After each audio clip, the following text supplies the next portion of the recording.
En esta clase os voy a explicar en qué consiste este concepto de diseño de experimentos y también os voy a profundizar o vamos a profundizar en el concepto de mínimo producto viable. El mínimo producto viable es un experimento que nos va a ayudar a entender algo de nuestro modelo de negocio. En ocasiones muchos emprendedores confunden el concepto de mínimo producto viable con el concepto del producto final que tienen que entregar al cliente o un prototipo de este producto.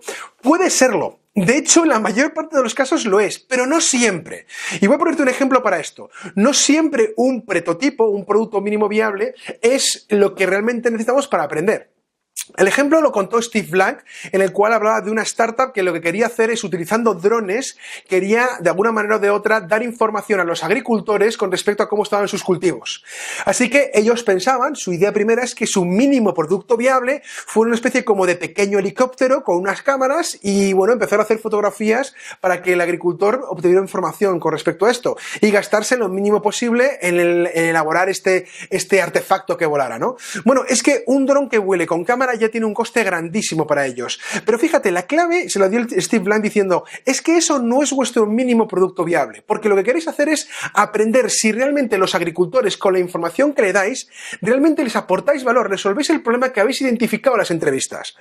Y realmente eso lo podéis hacer de una manera mucho más sencilla, lo podéis hacer simplemente entregándoos estos informes. No hace falta que haya nada volando. Inventaros los informes, darle una información que vosotros consideréis que puede sacar este dron y a partir de ahí ver qué categorías, qué funcionalidades o qué información realmente es importante para el agricultor. Fíjate, eran unas hojas, eran informes, aunque eran falsos, eran informes simplemente que eran para probar con el cliente si realmente esto le interesaba o no. Ellos decían, bueno, esto es la información que hemos sacado de otro cultivo diferente, ¿realmente te interesa esta información en tu cultivo? Fíjate, les había ayudado a entender si realmente había un encaje problema-solución sin necesidad de construir un dron. Imagínate la cantidad de horas y de esfuerzo que supondría fabricar un dron con una cámara para después descubrir que realmente el cliente no le interesaba esa información. Bueno, pues en este caso eran solo informes, solo hojas. Estas hojas serían nuestro mínimo producto viable y no el dron con la cámara.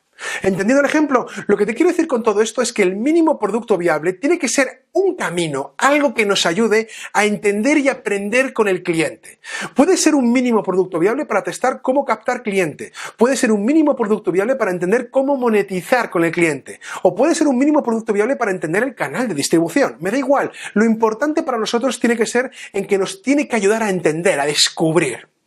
Y esto de concepto de mínimo producto viable, aunque también tiene que ver con el producto, tiene que ver con el diseño de experimentos. Y voy a hablarte de diseñar experimentos.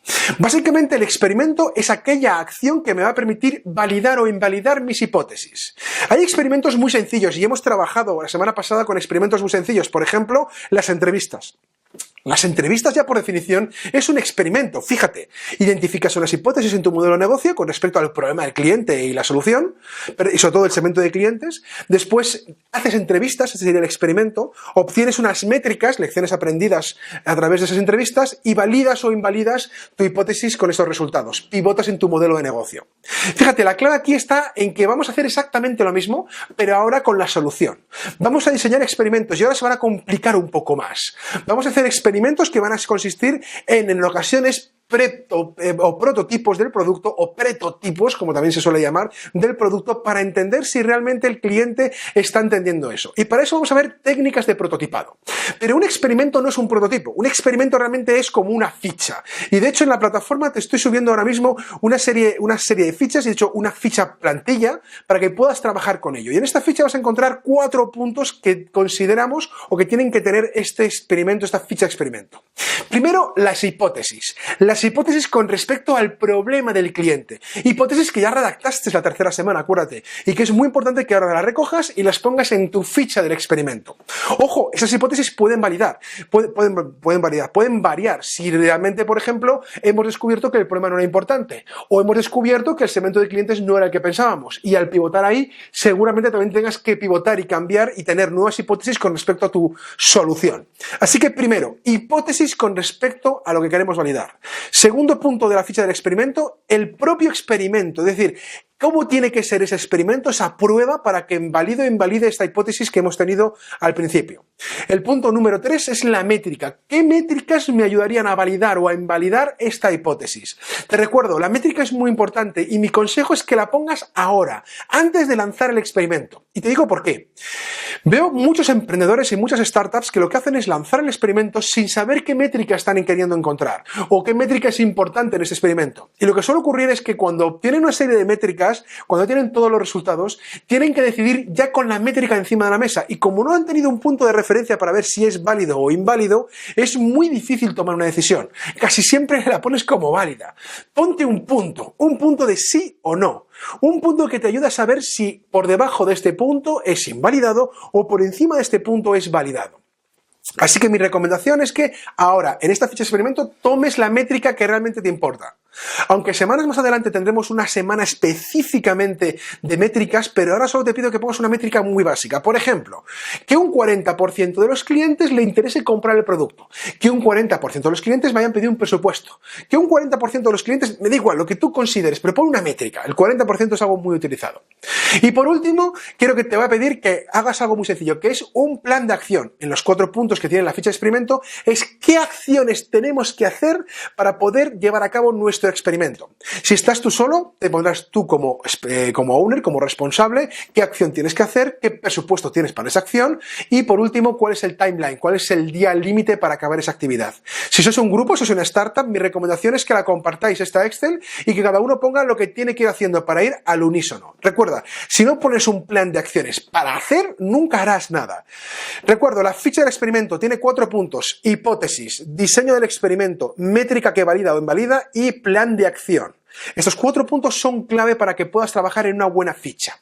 Te voy a pedir que a partir de ahora seas muy metódico. Te voy a decir que a partir de ahora intentes de alguna manera u otra empezar este proceso de contabilidad de la innovación, como decía Eric Ries. Es decir, empezar a ir viendo cómo evoluciona nuestro aprendizaje.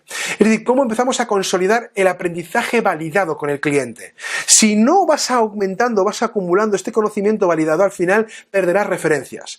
Ya sé que en las entrevistas no he sido tan exhaustivo, no he sido tan exigente, pero ahora sí que te voy a pedir que seas exigente, te voy a pedir que seas más metódico, porque si no, en el proceso de experimentos te vas a perder. Guarda cada ficha, rellénala y preséntala en cada review de negocio que tengas para validar o invalidar tu modelo de negocio e ir haciendo pivotajes o iteraciones. Para que entiendas mejor este concepto de experimento, te voy a enseñar ahora en la siguiente clase un ejemplo de experimento. Es muy básico, pero te va a ayudar a empezar a entender qué experimento tienes que hacer. Por cierto, no hace falta que elijas este experimento, esto es un ejemplo. Lo que tienes que hacer es diseñar tú el experimento. Aunque durante esta semana veremos más experimentos y semanas posteriores veremos más experimentos y más ejemplos, lo importante para mí es que cada hipótesis, cada modelo de negocio, cada momento en la startup requiere un experimento diferente. El objetivo, tu trabajo, consiste en diseñar, en elaborar esos experimentos. Y eso también es un tema de experiencia. Empezarás con experimentos bastante flojos e irás mejorando a partir de tu aprendizaje haciendo experimentos a entender qué experimento es importante.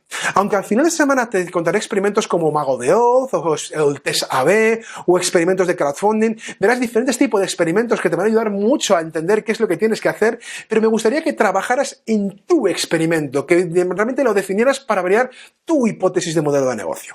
Pero bueno, sin más preámbulos y sin contarte más cosas, voy a contarte el ejemplo del experimento para que puedas empezar a aterrizar estos conceptos.